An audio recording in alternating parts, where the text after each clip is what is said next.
Hi friends, నమస్కారం. ఈరోజు మనము కెనాన్ ప్రింటర్ క్యారెట్రిడ్జ్ని రీఫిల్ చేయబోతున్నాము. సో రీఫిల్ చేసే ముందు ప్రింటర్ని పవర్ ఆన్ చేసి ఉంచాలి. అలాగే దానికి ఉన్నటువంటి 3 డోర్స్ని ఓపెన్ చేసి ఉంచాల్సి ఉంటుంది. సో ఎప్పుడైతే మనం పవర్ ఆన్ చేసి డోర్స్ని ఓపెన్ చేస్తామో మనకు వీడియోలో కనిపిస్తున్నట్లు సో అందులో క్యారెట్రిడ్జ్ అటు ఇటు మూవ్ అవుతూ సెంటర్కి వచ్చి స్టాప్ అవుతాయి. సో ఎప్పుడైతే అవి సెంటర్కి వచ్చి స్టాప్ అవుతాయో మనము వాటిని ఈజీగా బయటకు తీసేయచ్చు. సో ఇప్పుడు నా దగ్గర ఉన్నటువంటి కొత్త క్యారెట్రిడ్జ్ని అన్బాక్స్ చేసుకుంటున్నాను. నా దగ్గర 2 క్యారెట్రిడ్జెస్ ఉన్నాయి. ఒకటి వచ్చేసి కలర్, ఇంకోటి వచ్చేసి బ్లాక్. సో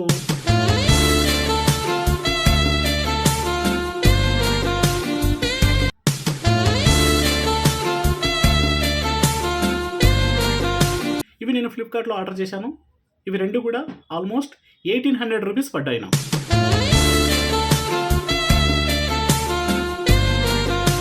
ఇప్పుడు ఇక్కడ కనిపిస్తున్నటువంటి లెఫ్ట్ సైడ్ వచ్చేసి కలర్ క్యారెట్రిడ్జ్. సింపుల్గా బ్లూ ట్రైన్ కిందకి ప్రెస్ చేయగానే ఆటోమేటిక్గా క్యారెట్రిడ్జ్ రిలీజ్ అవుతుంది. సో ఇప్పుడు మనము ఆ క్యారెట్రిడ్జ్ ప్లేస్లో కొత్త క్యారెట్రిడ్జ్ని రీఫిల్ చేయబోతున్నాము. సో నా దగ్గర ఉన్నటువంటి క్యారెట్రిడ్జ్ని దానికి ఉన్నటువంటి స్టిక్కర్ని రిమూవ్ చేసేసి, సో స్టిక్కర్ని రిమూవ్ చేసిన తర్వాత మీరు పొరపాటున కూడా ఫింగర్స్తో ఆ ప్లేస్లో టచ్ చేయొద్దండి.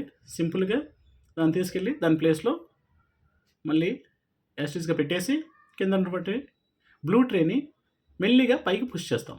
అంతే, అది అయిపోయింది. ఇప్పుడు బ్లాక్ క్యారెట్రిడ్జ్ని కూడా సేమ్ బ్లూ ట్రేన్ కిందకి ప్రెస్ చేయగానే ఆటోమేటిక్గా క్యారెట్రిడ్జ్ రిలీజ్ అవుతుంది.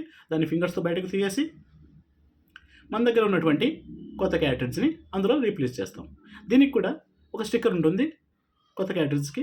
సో దాన్ని సింపుల్గా రిమూవ్ చేసి మీ ఫింగర్స్తో టచ్ చేయకుండా యాస్టీజ్గా దీన్ని తీసుకెళ్ళి మళ్ళీ ఆ బ్లాక్ క్యారెట్రిడ్జ్ ప్లేస్ చేసి కింద ఉన్నటువంటి బ్లూ ట్రేని మెల్లిగా పైకి పుష్ చేస్తారు. అంతే.